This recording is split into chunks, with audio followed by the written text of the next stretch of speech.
ये डिप्रेशन यानी कि महामंदी अर्बन इंडिया के लिए इतनी दुखदाई नहीं रही। कीमतें गिरते जाने से उसके बावजूद शहरों में रहने वाले ऐसे लोगों की हालत ठीक रही जिनकी इनकम फिक्स थी।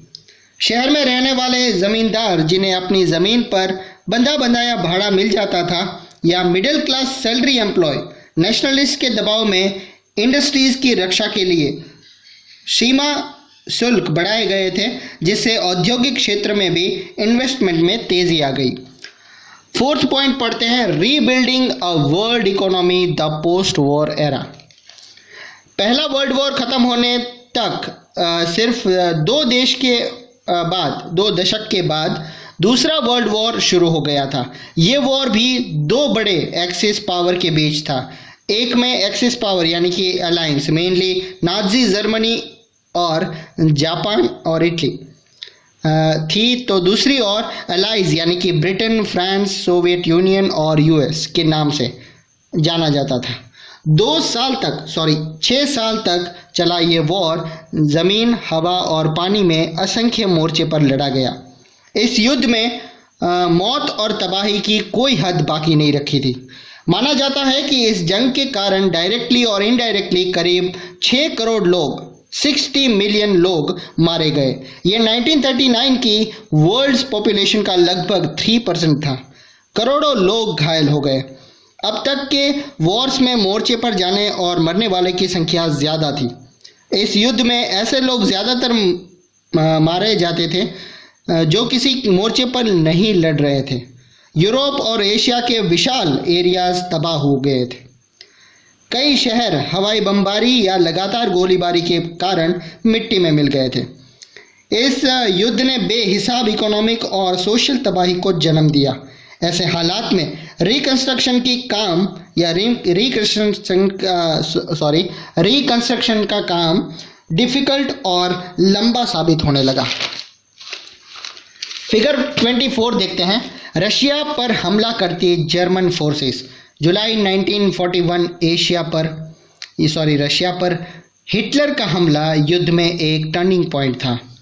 युद्ध के बाद में रिकंस्ट्रक्शन का काम दो बड़े क्रूशल इन्फ्लुएंस के साए में आगे बढ़ा। वेस्टर्न वर्ल्ड में अमेरिका इकोनॉमिक, पॉलिटिकल और मिलिट्री पावर बन चुका था। दूसरी ओर सोवियत यूनियन भी एक वर्चस्व वाली शक्ति के रूप में सामने आया। नाजी जर्मनी को हराने के लिए सोवियत यूनियन की जनता ने भारी कुर्बानियां दी थी। जिस टाइम कैपिटलिस्ट वर्ल्ड महामंदी डिप्रेशन से जूझ रही थी, उसी दौरान सोवियत यूनियन के लोगों ने अपने देश को एक बैकवर्ड एग्रीकल्चरल कंट्री की जगह एक विश्व शक्ति की हैसियत में ला खड़ा किया था। फिगर 25 में आप देख सकते हैं, सोवियत रशिया में युद्ध से तबाह स्टालिनग्राड। 4.1 में देखते हैं, post war settlement and the Bretton Woods institutions. दो महायुद्धों के बीच मिले आर्थिक अनुभवों से इकोनॉमिस्ट और पॉलिटिशियंस ने दो अहम सबक निकाले। कौन से थे वो दो सबक, दो लेसन्स?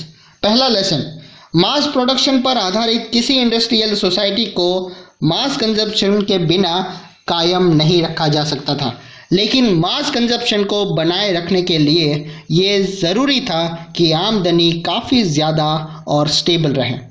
अगर रोज़गार इनस्टेबल हो गए तो इनकम स्टेबल नहीं हो सकती।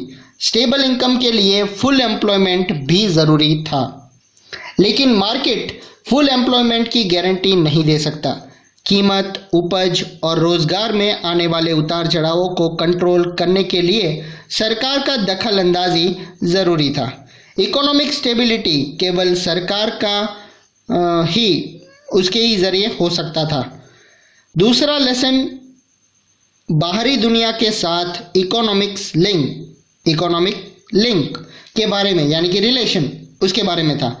फुल एम्प्लॉयमेंट का लक्ष्य केवल तभी हासिल किया जा सकता है जब सरकार के पास वस्तुओं, कैपिटल और लेबर की फ्लोज को कंट्रोल करने की ताकत हो।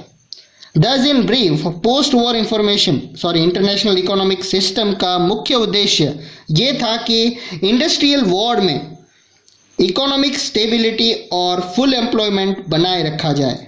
इस फ्रेमवर्क पर जुलाई 1944 में अमेरिका स्थित न्यू हैम्पशायर के ब्रेटन वुड्स नाम के स्थान पर United nation monetary and financial conference में सहमति बनी थी। फिगर 26 में आप देख सकते हैं ब्रेटन वुड्स अमेरिका में स्थित माउंट वॉशिंगटन होटल। यह वही जगह है जहां ब्रेटन वुड्स का ऐतिहासिक सम्मेलन आयोजित किया गया था। मेंबर नेशंस के विदेश व्यापार में लाभ और घाटे से निपटने के लिए ब्रेटन वुड्स कॉन्फ्रेंस में ही international monetary fund IMF international monetary fund की स्थापना की गई। पोस्ट वॉर रिकंस्ट्रक्शन के लिए पैसे का इंतजाम करने के लिए इंटरनेशनल रिकंस्ट्रक्शन और डेवलपमेंट बैंक, जिसे आम भाषा में वर्ल्ड बैंक कहा जाता है, उसका गठन किया गया। इसी वजह से वर्ल्ड बैंक और IMF को ब्रेटन वुड्स इंस्टीट्यूशन या ब्रेटन वुड्स ट्विन्स भी कहा जाता है। इसी आधार पर post war international economic system को अक्सर ब्रेटन वुड्स सिस्टम भी कहा जाता है। वर्ल्ड बैंक और IMF ने 1947 में औपचारिक रूप से काम करना शुरू कर दिया। इन इंस्टीट्यूशंस की डिसीजन प्रोसेस पर वेस्टर्न इंडस्ट्रियल नेशंस का कंट्रोल रहता है। अमेरिका वर्ल्ड बैंक और IMF के किसी भी फैसले को वीटो यानी कि रिजेक्ट कर सकता है, इतनी पावर है उसके पास। इंटरनेशनल मॉनेटरी सिस्टम और मॉनेटरी सिस्टम को एक दूसरे से जोड़ने वाली व्यवस्था है। ब्रेटन वुड्स सिस्टम निश्चित यानी कि फिक्स्ड एक्सचेंज रेट पर आधारित होती थी। इस सिस्टम में नेशनल करेंसी जैसे कि इंडियन रुपी डॉलर के साथ एक फिक्स्ड एक्सचेंज रेट से बंधा हुआ था।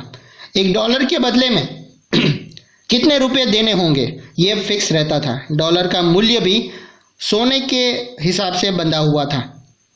एक डॉलर की कीमत 35 आउंस यानी कि तकरीबन 28 ग्राम गोल्ड के बराबर निर्धारित की गई थी।